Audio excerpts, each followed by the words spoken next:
This is the 40th season broadcasting college baseball on the radio for John Cox at Southern Miss, Jim Ellis at Mississippi State, and David Kellum at Ole Miss. A combined 120 years experience for the three behind the microphone, on the bus, the plane, and traveling from one hotel to another. There's a ball ripped into the right field corner. Fair ball past the right fielder Williams.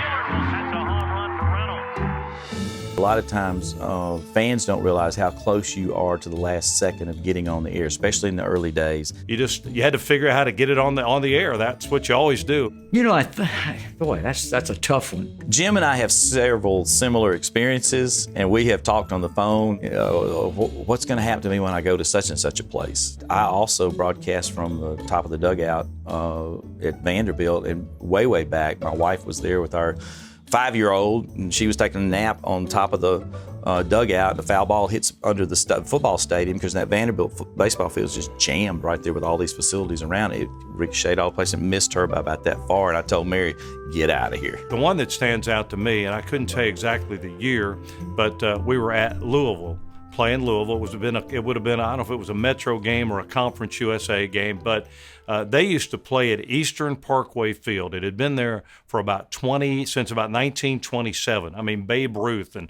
Lou Gehrig and all these guys had played there. But the thing that stands out is the broadcast that day. We had ordered a phone line, and the phone company said that it had been installed. We got there. Jack Duggan, our sports information guy, and I looked around, couldn't find wherever the phone jack was. It was not in the little press box they had at the time that seated about 2 people and looked like a shed out in your backyard. So they said, yeah, we've installed it, but we can't tell you where it is. And so we looked some more, couldn't find it. Finally, we gave up. I sent Jack and our bus driver to Radio Shack to buy 200 foot of telephone cord.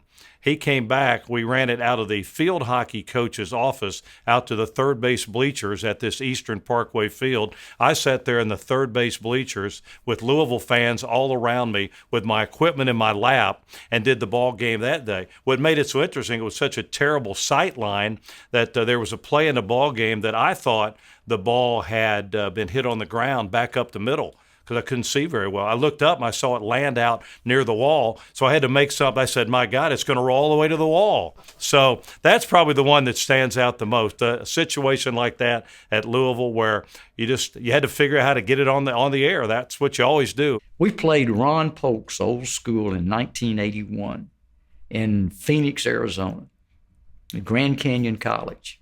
And at that time, Grand Canyon College didn't have a press box. So they had a place. It looked like a ticket booth, a small ticket booth, a one-window ticket booth, that it was sitting in foul territory just outside of third base. And that's where I broadcast from. You couldn't see anything when it went up to left field. I remember, I think it was Jay Porter hit a home run, and I saw the ball go up, and I thought it was just it looked like a pop-up, and I'm going to say there's a fly ball to shallow left field, and the next thing I saw, they're giving the home run sign, and then I say, for a home run, you know. Because you had a lot of times just a dry pair, 2 naked wires, and you didn't know if the station was hearing you or not hearing you. I remember my buddy Stan Sandroni, when he was at Delta State for all those years, he said, I called a couple of games that nobody heard because I thought I was on, I wasn't on. I was just broadcasting to myself. And I get that totally, because it happens sometimes. In the modern era, it's a lot different. You're visiting with a studio host. We played West Florida one year. I can't remember what year it was even now, but it's been probably 25 years ago at least, maybe 30. They had a field, but they didn't have any stands. And they also didn't have any hookup. So we had to, the only place to broadcast was on the roof of the dugout because you could get electricity down the dugout. So I sat on the roof of our dugout to broadcast the game. Well, we didn't have any phone lines, so we had to take what they call a Marty, which has an antenna on it that gets it back to a radio station, and we sent it back to a radio station in Pensacola, and then they dialed up the Starkville station, dialed up Pensacola, and picked up the broadcast from them, and they fed it to them, but we had to feed it back on this Marty. So I've got an antenna about 8 feet above my head, big antenna, got all this equipment here, and about the middle of that ball game, we have a thunder shower. I mean, it was lightning. It looked like lightning was hitting out, and I'm sitting up here saying, I'm thinking about just getting down and getting out of the broadcast. And luckily the bottom fell out, and then I got soaking wet, had to come down off of that thing, get all this equipment to keep it dry. But that was a scary experience, the broadcast on the dugout roof at West Florida back about 30 years ago.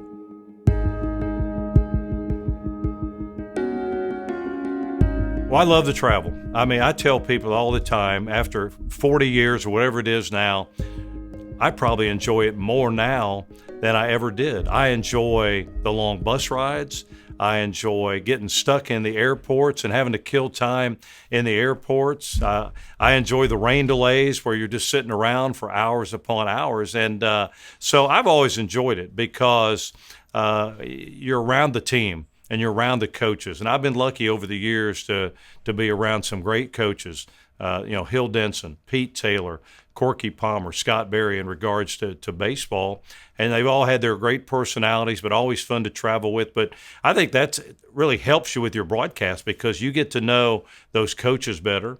You get to know those players a whole lot better than you probably do football and basketball guys because you spend so much time with them on those buses and on planes. And so I think that really helps your broadcast because, if I know such and such grew up doing this or this and that, it's great to have things you can add into your broadcast. So I love that part. And I love, we've traveled a lot back in the old Metro Conference days. Hill Denson loved to travel on the bus. We'd get on the bus and go to Blacksburg, Virginia, or Richmond, Virginia, or Charlotte, or Tampa.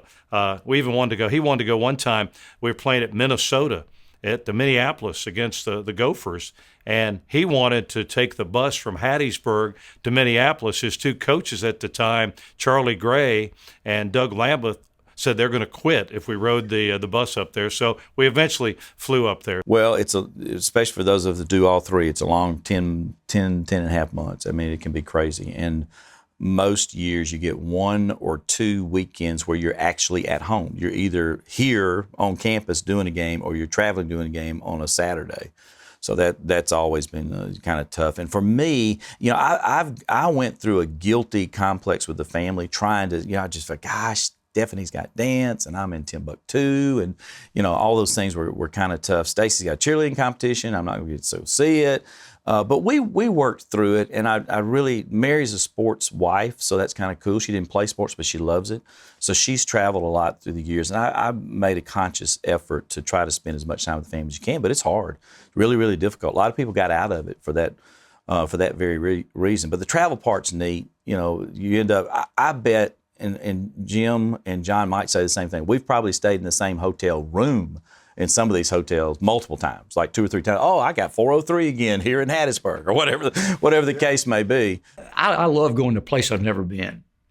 So that's that. I like that part of travel, and I've gotten to be, gotten a lot of it. I think I've been to Hawaii 4 or 5 times with a baseball team. Been to, and obviously in other sports, traveled in other places like that. But we've been to a lot of places out west, up in the Midwest, over on the East Coast. So I mean, that's been fun. I've enjoyed seeing new places. And then the other thing I like, particularly places we go, I get favorite hotels.